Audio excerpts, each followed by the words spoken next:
Good morning. This is day 3 of Refueled in 14. I am sitting down now, just finished my, it's supposed to be a 14-minute jog, but I was very tired this morning, but I got up anyway and I attempted to jog and I was extremely tired. So I did a 2.25 mile walk in 40 minutes. So I moved my body. I will try again tomorrow to do my jog for 14 minutes. I did go to the gym yesterday on day 2 and did my 14 minutes on a treadmill, did a straight jog all the way through, which was great. And last night I had to do a 2-minute meditation and I fell asleep. So I woke up around 11 or so. I'm not sure why I woke up, but I woke around 11 or so, and I remember that I did not do my meditation. And in the back of my head, I was like, girl, you are tired. Just go back to sleep. And I was like, no, you committed to this. You're going to do it. It is 2 minutes.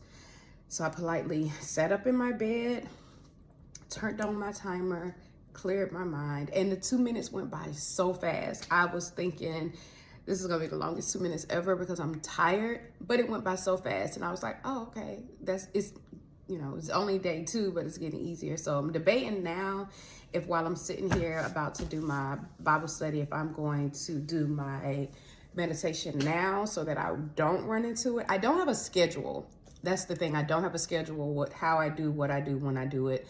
Sometimes my days are busy. Yesterday, my day was really busy and I was just running errands and I had 2 meetings and then I had stuff to do for those meetings or whatever. And my day just got away from me. And I ended up even going to the gym in the evenings, which I never do. I never go to the gym in the evenings. I am a morning workout girl. I need to be in the gym in the mornings before all the riffraffs come in. And it was riffraffs in the gym. And it was so funny. I'm sitting down in the treadmill and I'm just kind of looking around. I was like, it's some weird people that come in the gym in the afternoon. Not sure what that's about, but I'll be back in the morning. So that was another reason why I popped up this morning so that I can go ahead and go to the gym this morning. But I decided to do my walk outside. There's a trail not too far from me that I enjoy doing because it's safe. And the weather was really nice and it's shaded. And and normally there's a lot of people out there and everybody's just minding their business. And I love listening and I'm not an outdoor girl, but when it comes to those type of things, just walking and being outside, clearing your mind, that's a good time. And while I was walking, I was listening to Megan Ashley, I think that was her name. And she was featuring Kiana Eason. It's a young lady I follow on Instagram. I used to follow. I'm no longer on social media, but they was just having good dialogue about just spiritual growth, spiritual maturity, and pretty much where I am. I think Kiana is 40, and I want to say Megan is 34. I'm 44, so we're all just pretty much going through the different things. Everybody goes through different things in their lives at different points in their lives, and which brings you to wherever your relationship with God is. And as I mentioned before, I've always had a relationship with God, but he's bringing me closer. I have testimonies after testimonies, which I will share at some point throughout this journey. And I'm just documenting. I have no idea when this is going to post, how I'm going to post it, if I'm going to post it. But I definitely wanted to document this part of my process, which is what like I mentioned before, I often set challenges and fasting so that I can be clear and I can be more disciplined, and making sure that these things that are important to me become habits and not just something that I do. It becomes who I am as a person. I get up, I work out, I get up, I meditate, I get up, I read my Bible, I study my word, I get up, I educate myself on something, of whatever choosing, because of course we live in the Bible, but we live also in the world. So we have to also fuel ourselves and build up armor for things that we need to deal with in the world. And as I've been going through this process, God has been speaking to me, and there's things that I need to do better. Of course, there's ways that I need to handle myself. I can get annoyed really easily, so I'm gonna pray about that. Pray and research scripture on how to build armor about that. For me, I get annoyed very, very quickly. I don't like incompetence. I don't like incompetent people. They annoy me. I think that's what annoys me. just when people show their incompetence, and I need to do better with it. I need to figure out how to work through that, because that's life, right? You know, I may annoy people. Well, I know I probably annoy people, but I'm not incompetent.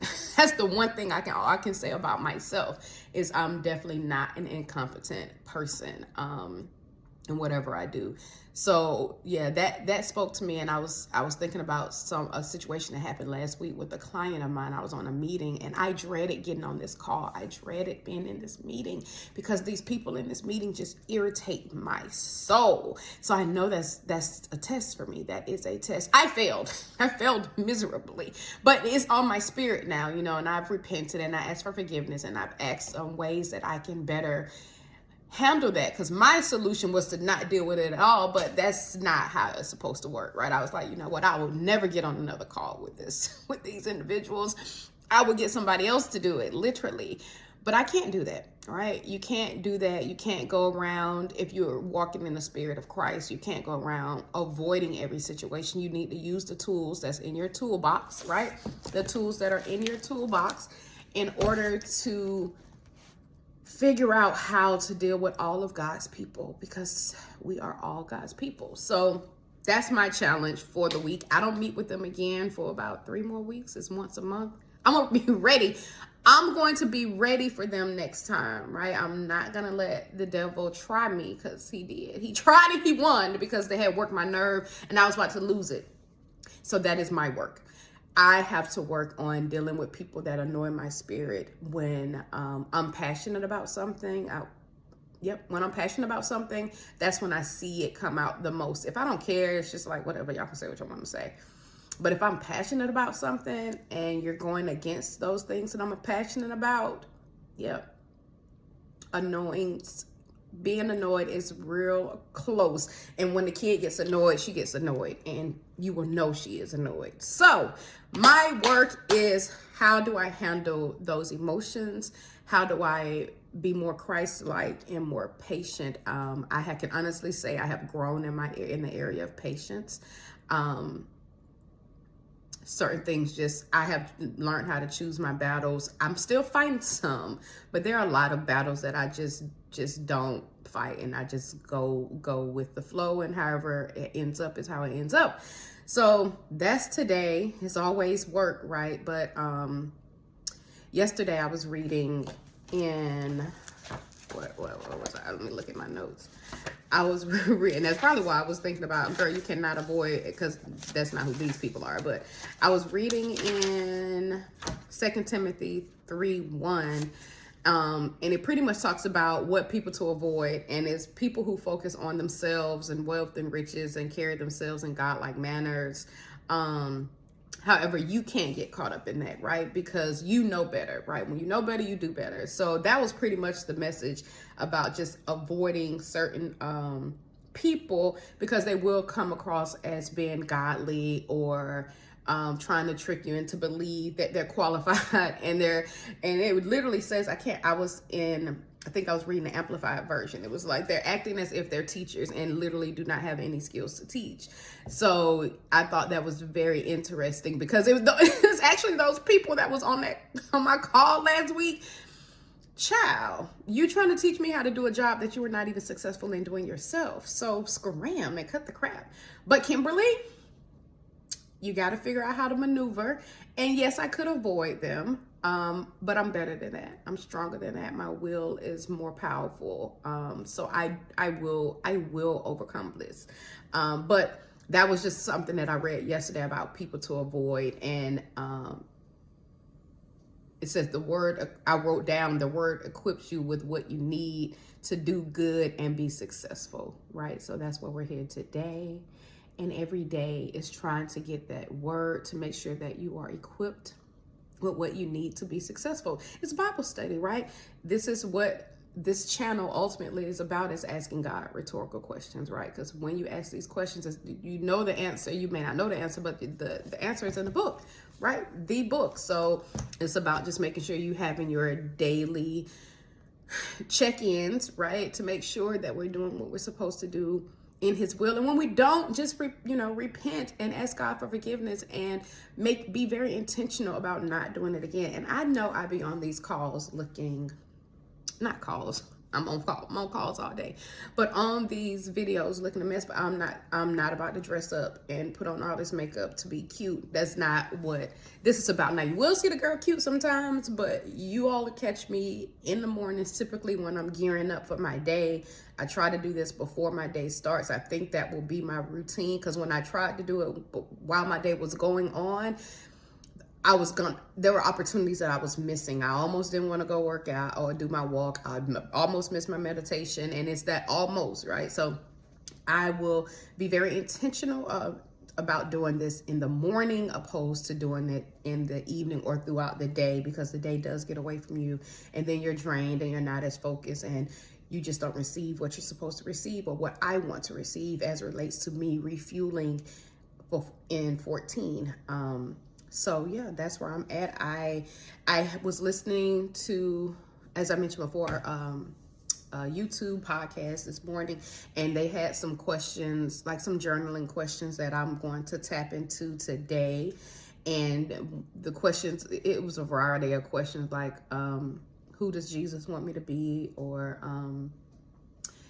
what areas of your life you have not allowed Jesus in and why not. So I haven't decided which one I'm gonna do. I'll just let the Lord use me, look over my notes and figure out what area I want to focus on today. And then I'll get into my message. And then of course I still have to finish reading. Oh, and as I was reading this book, Blink, it was a lot of stuff that came up. I hope I can find it real quick, because I don't.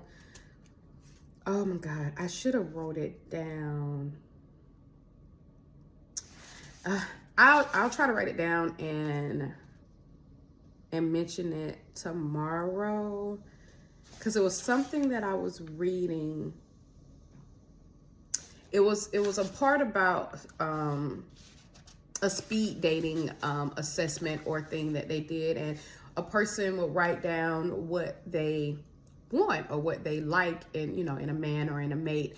And the lady ended up meeting a guy that she genuinely liked, but he was nothing that she said she liked, right? And so the experiment was, if asked that same question the next day, now that person is describing what she liked about that person, not necessarily what she said she liked, but then ask that person a question again in a month, she goes back to what she originally said she liked. So if it was initially, I want him to be intelligent and kind, well, the guy that she met wasn't intelligent, wasn't really kind, but he was attractive and he was funny.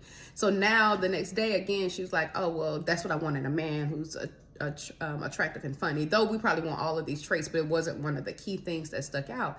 And then a month later, she goes back to intelligent and kind, but that just tells you how your mind works, right? So it just gets back into, that's why I think I'm like enjoying this book, because it's showing you how powerful your mind is, and it's different parts of the brain that does different things, and it starts triggering and projecting or locking back certain things, like your unconscious, right? Your unconscious is pretty much things that are behind a locked door that you can never get to, because you have those moments when you're like, I'm not sure why I did that, and you can't figure out why it happened. You can't figure out why you thought it, or you can't figure out.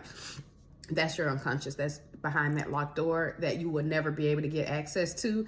It's just the way the brain works. So anyway, when I was reading this, it just also just kind of ties back into how strong and powerful your mind is, and developing traits and habits and things like that mentally prepares you. It makes you stronger. It makes your mind stronger. So when they tell you to read or educate yourself and do stuff like that, that is really strengthening your mind, because your mind is so powerful. It has so many things going on. Like, it is amazing. I've had so many aha moments when I've been reading this book, and it's pretty much talking about experiments that they do. Like, all of them are 100%. It's so funny because it's called, like, it's like thin slicing. So it's called thin slicing, where you're pretty much making an assessment of a situation within a matter of seconds, and it's proving that you don't need to spend a whole lot of time doing things or thinking about things to come up with the right answer. right? So I was in the, you know what, I'm not even gonna share that because I don't know who this audience may be. I don't even have an audience because I haven't even posted this yet, but eventually I will and somebody will read it. But I thin sliced a person. I literally walked into the grocery store, looked at the person up and down and said, bam. And not 2 seconds later, after this person engaged with me, I said, glory be to God. So thin slicing is almost like discernment, right? Like you can make a quick assessment, right? When you're in tune and you're tapped in, you can make that quick assessment. You don't need a whole lot of time to know that man is not doing what he's supposed to do, or is not moving in the way he's supposed to move. Though that wasn't a situation, but it's just kind of like just an example of how you can. Most of the time, we know. Because people show you within a matter of minutes who they are. We decide to, our brain is telling us to do something else because ultimately what we want, right? So I think it was something pastor said in church one day. Is like, oh God, and I told it to my friend.